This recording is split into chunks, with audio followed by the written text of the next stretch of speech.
सामने ममता समोसे कहीं नहीं जाएंगे कैमरे में देखिए।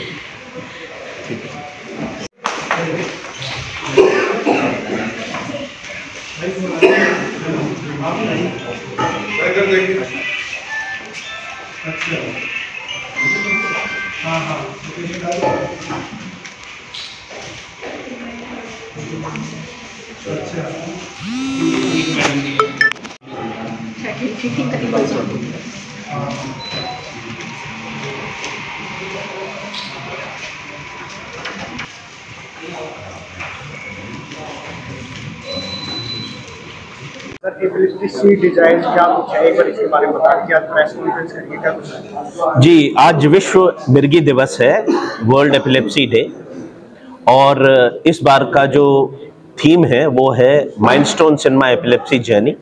तो इस विषय में जागरूकता फैलाने के लिए आज हमने इस कार्यक्रम का आयोजन किया है। हमारा उद्देश्य है कि हम जनसाधारण तक आपके माध्यम से ये पहुंचा सकें ये मिर्गी का रोग क्या है। ये एक ऐसी बीमारी नहीं है जिसका इलाज संभव नहीं है। ये एक ऐसी बीमारी नहीं है जिसके लिए हम कुछ नहीं कर सकते। यदि आप एक सही डॉक्टर को सही समय पर दिखा लें, उसका इलाज पूरी तरीके से शुरू कर दें, तो बहुत अच्छे तरीके से उसका इलाज किया जा सकता है। देखा गया है मिर्गी जिसको आती है कुछ अलग देसी नुस्खे भी करते हैं, तो उसके बचाव के लिए कैसे आपको बताना चाहिए, कैसे करना चाहिए? मैं समझा नहीं। जैसे कि जुराब या कुछ इस तरीके अच्छा, देखिए, जिस टाइम मिर्गी को दौरा पड़ता है किसी मरीज को, सबसे पहली चीज तो यह है कि उसको एक साइड में टर्न कर दिया जाए, क्योंकि जब हम दौरा पड़ता है उस समय जो हमारे मुंह के सिक्रीशंस होते हैं वो एक तरीके से घुटने लगते हैं और मुंह से बाहर आने लगते हैं, वो फेफड़ों के रास्ते को रोक सकते हैं। तो इन सिक्रीशंस को यदि आप उंगली से निकालने की कोशिश करेंगे तो आपकी उंगली डैमेज हो सकती है। तो ऐसी सिचुएशन में मरीज को एक साइड टर्न कर दिया जाए। जूता, प्याज, जुराब कुछ न सुंघाएं, उससे कुछ नहीं होने वाला। मरीज को रोके नहीं, क्योंकि उस वक्त उसमें इतनी ताकत हो सकती है कि उसकी हड्डियां टूट जाए, उसका शोल्डर डिसलोकेट हो जाए और आपको भी चोट लग जाए।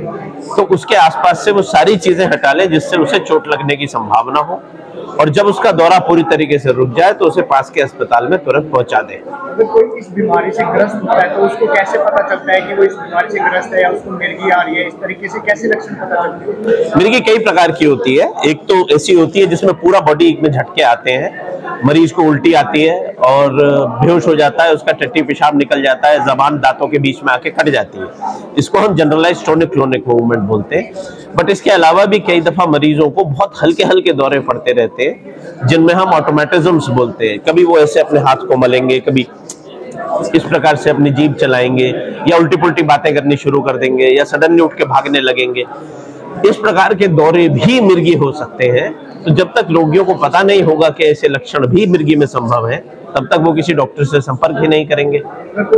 परंतु इलाज बहुत संभव है। दवाइयां लें, रेगुलरली लेते रहें, उनको बिल्कुल ना छोड़ें जब तक आपके डॉक्टर्स मना नहीं करते। यदि दवाइयों के बावजूद भी आपके दौरे नहीं कंट्रोल में आ रहे हैं तो एक एपिलेप्सी विशेषज्ञ, जिनको हम एपिलेप्टोलॉजिस्ट बोलते हैं, जो हमारे संस्थान में उपलब्ध हैं, उनको दिखा के एडवांस्ड एपिलेप्सी सर्जरी या ट्रीटमेंट के विषय में उनसे जानकारी प्राप्त कर सकते हैं। सर, अपना परिचय दे दीजिए। नमस्कार, मैं डॉक्टर मोहित आनंद हूँ। मैं कंसल्टेंट हूँ आर्टेमिस हॉस्पिटल गुड़गांव में। मैंने एम्स नई दिल्ली से अपनी डीएम करी है और पिछले 2 साल से मैं यहाँ पे काम कर रहा हूँ। सर, आज मिर्गी डे बनाया जा रहा है, क्या कुछ है इसके बारे में, क्या कहना चाहिए और कैसे पता चलता है? सबसे पहली बात तो हमें पहचाननी है कि मिर्गी होता क्या है। ज़्यादातर लोगों को लगता है कि सिर्फ झटके आना, ऐसे ऐसे करके हाथ जोर जोर से झटके आना, या फिर मुंह टेढ़ा हो जाना, मुंह से झाग आना, आंखें चढ़ जाना, इस सबको मिर्गी का अटैक बोला जाता है। बट मिर्गी सिर्फ यहीं तक सीमित नहीं है।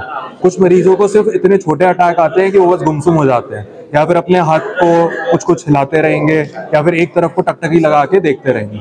ये अटैक भी मिर्गी के ही अटैक है। कहा जाता है मिर्गी में कई बार जुराबें सुंघा दी जाती है या कोई देसी नुस्खा कर दिया जाता है, तो उसके लिए क्या कहना चाहेंगे कि वो सही है या अच्छे से ट्रीटमेंट होना चाहिए? बहुत सालों से ये माना जाता है कि मिर्गी के दौरे जो है वो ऊपरी प्रवाह के कारण आते हैं, बट ऐसा बिल्कुल भी नहीं है। जैसे हमारे घर में बिजली के कनेक्शन है, कहीं पे एक फ्यूज उड़ गया तो आपकी बिजली चली जाती है, बट वैसे ही अगर हमारे जो दिमाग के तार हैं, जो हमारे दिमाग के सेल हैं, उनमें अगर कोई खराबी आ जाए, उसकी वजह से मिर्गी के दौरे आते हैं।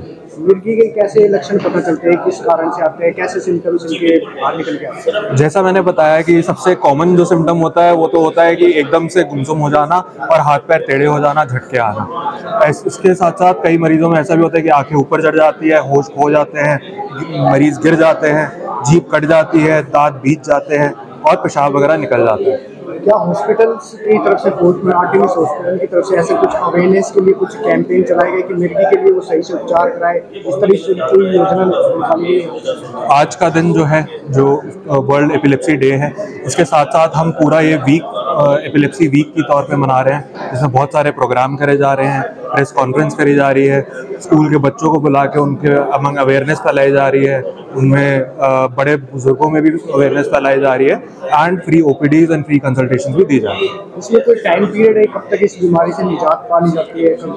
कि वो बीमारी जो है मिर्गी का कारण के ऊपर डिपेंड करता है। अगर कोई बहुत बड़ा सा फोकस हमें मिलता है, जैसे मैंने बताया, अगर तार उड़ गया आपके घर का, आपको जला हुआ तार मिल गया तो आप उसको बदल दें, बट आपको तार मिलेगा ही नहीं तो फिर क्या करेंगे ना। अगर हमें कोई बहुत बड़ा सा फोकस मिल जाता है तो हम उसको निकाल सकते हैं, उसको ट्रीट कर सकते हैं। हमारे माध्यम से क्या कहना चाहेंगे जो इस बीमारी से ग्रस्त है, जो हॉस्पिटल की तरफ रुक नहीं करते, ठीक से इलाज नहीं करा पाते, उनको क्या कहेंगे? इसको ये ना माने कि ये कोई ऊपरी प्रवार है, ये इस पे कोई जादू टोना किया गया है। ये दिमाग की एक बीमारी है, उसको बहुत अच्छे से ट्रीट किया जा सकता है। 80% मरीज जो हैं वो आराम से दवाइयों पे ठीक करे जा सकते हैं। और कभी किसी को दौरा आता है तो उसको ये जुराब या प्याज वगैरह नहीं सुंघाना है, उसको आराम से बिठाना है, मुंह में कुछ नहीं डालना है और दौरा वेट होने का वेट करना है। दौरा